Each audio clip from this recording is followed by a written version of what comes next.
UK Z-Day, Part 2. The End. I was halfway through the Man United match report in the paper when the alarm went off. I wandered out of the cupboard to see every nurse and doctor run off to the isolation room. I never understood why everyone needed to go there. There are other patients, you know. Two nurses pulled the crash cart into the isolation room and the door slammed shut behind them. I sighed and looked at the time. 9 o'clock, still an hour before break. I grabbed the cleaning trolley and went to clean the patient's room. I was watching the news while cleaning the room. Some new version of flu was going around London. I wonder what animal they would name it after this time. Bear flu has a nice ring to it. The lady in this room seemed to be in a coma or something. Either way, it was my pick for what to watch on TV. I switched the channels and put on a Jeremy Kyle show. It's like watching monkeys in the zoo. Although that might be an insult to monkeys. I saw the nurses walking out of the isolation room. The man had died. After my 10 o'clock cigarette break, I headed back into the ward, through the waiting area. Why did they have to make the smoking area so far away? The first thing I noticed was the shouting. I looked down the corridor and there were 5-6 members of staff crowded around the isolation room, their faces shocked.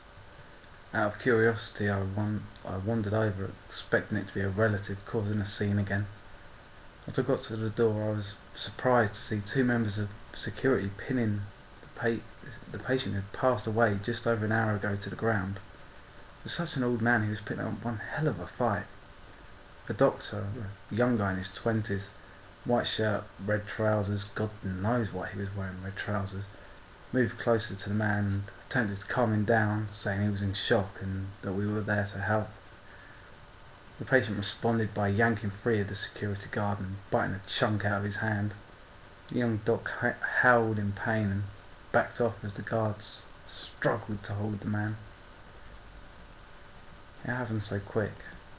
The guard holding the man down on the left side, his hand slipped on the blood. The patient launched himself at the throat of the guard on the right. Didn't have time to cry out. As whatever the thing was tore at his throat. Blood pooled. Chaos ensues. Several people move forward to try and remove the patient from the guard. Several bitten in the process. Others run off either to phone for help or just to get away from the man in front of them. I didn't move. I stand there, looking but not seeing the sight in front of me. The few who tried to help the guard have backed away. Nurses and doctors look at their injuries. The thing has its back to me. I hear these odd sounds, chewing, swallowing sounds. I gag. It stops chewing. It turns. And I look into the face of death. The monster stands up to face me. I only saw the man wheeled through on a trolley earlier. I could not tell how big or tall he was, but he looked shorter than me. 5'8", tubby, but the skin was grey, like the colour of a storm cloud. No colour, no life. No humanity in the eyes, just a blank, staring, hungry look. But the worst thing was the sound it made, a raspy growl as it took a step towards me. I didn't move. My mind raced. My heart beat. It took another step. I looked around for something, anything. I saw it. I grabbed it from the wall and swung with all my strength. I could feel the thing's ribs crush under the weight of it. It stumbled back into the isolation room, knocking over a chair as it went and sailing over the bed. I dropped the fire extinguisher. I stood there for a moment and watched as the monster got back to its feet. I looked it in the eye. I could see my own disbelief reflected back. I'm skinny, but I know a 9-litre fire extinguisher smashed into your ribs should keep you down for more than a second. It moved towards me again, a slow lurch. I reached into the room for the chair and slammed the door shut and propped the chair against it. I looked into the room. The thing was looking at me through the glass. Curious, just staring, as if fascinated by me. And then proceeded to start bashing on the door. I flipped the blind and turned round.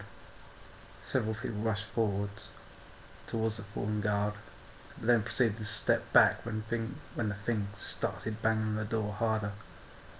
The chair held firm. One brave nurse stepped forward to examine the man, his white shirt stained with claret. His eyes still holding a look of surprise as he stared blankly at the ceiling. She checked his pulse. She shook her head. I sighed. I ran to the sink to vomit. Judging by the sounds, I was not the only one. Shit. It came to me in a second. The other door to the isolation room. When I got there, it was already at the last door and was pounding against it. I watched for a second. A second became 5, then 10. It was banging on a pool door. It rasped its fury and scratched the glass, frustrated that we were so close and yet so far. I don't know how long we stared. I grabbed the fire extinguisher again, and another doctor moved towards the door, seeming intent on opening it. An older balding doctor stopped him. The next couple of minutes were a mix of pleas from staff for the man, the thing, the creature to calm down, and others weeping as wounds were examined. I just stood there and watched. The fire extinguisher still in my hand. I've seen too many movies, read too many books. This is not what it looks like. Zombies are not real. An hour later, and everything was back to normal. Police had turned up and released the man from his room, one of them being bit on the hand in the process. Eventually the patient was strapped to his bed. I overheard the odd slice of conversation from doctors, sedatives, no effect, no life signs, never seen anything like it. I spoke with the police. They said it was unlikely I'd be charged with assault, and arrangements were being made for the man to be taken to a more secure hospital. Good riddance. My supervisor was there. He offered to send me home. I declined. I don't know why. Maybe because we were short-staffed that day. Many who had been bitten or injured had to continue working after being stitched up. They were a good bunch of people, carrying on like that, dedicated and caring. No matter what, they always carried on. 2 hours later, 1 o'clock. I like to spend my lunch in the cleaner's cupboard. It's quiet in there, peaceful. Generally I'd be reading a zombie book, but I ignored that today. I had no appetite for more bloodshed. I plugged my headphones in, put on Carry On My Wayward Son, closed my eyes and tried to forget. I opened my eyes. I checked my phone. 2:30. Shit. I put my phone away and unplugged myself from my alternate reality, and that's when I heard it.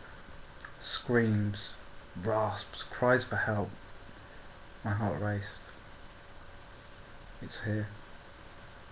I opened the door and looked out. Devastation greeted me. Blood, so much blood, bodies lying everywhere, people gathered round them, biting, feeding, eating, gorging themselves. And still warm bodies. One looked up, noticed me. A blonde support nurse, once attractive, but the beauty long faded, the left side of her face torn away, giving her the appearance of a long sneer as she looked at me. She was only 3 feet away. I moved to close the door, but she got an arm through, preventing me from closing it. I slammed the door repeatedly against her arm, but it would not move. Luckily, the other things seemed to be too preoccupied with my colleagues to assist her, but now she was on her feet and pressing her whole weight against the door. I pushed back as hard as I could. My face was so close to hers, around the lip of the door, I could feel her teeth gnashing the air. Rancid breath of flesh. I turned away and looked for something, anything. A mop handle was all that was within reach. I grabbed it, I prodded it around the side of the door, pushing her away, easing the door closed. The door shut. I pulled the mop handle in with me. I locked the door and sat on a box. The banging on the door began. The door was the only entrance and the only way out.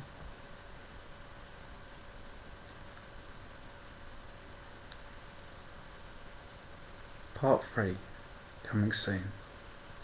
Escape.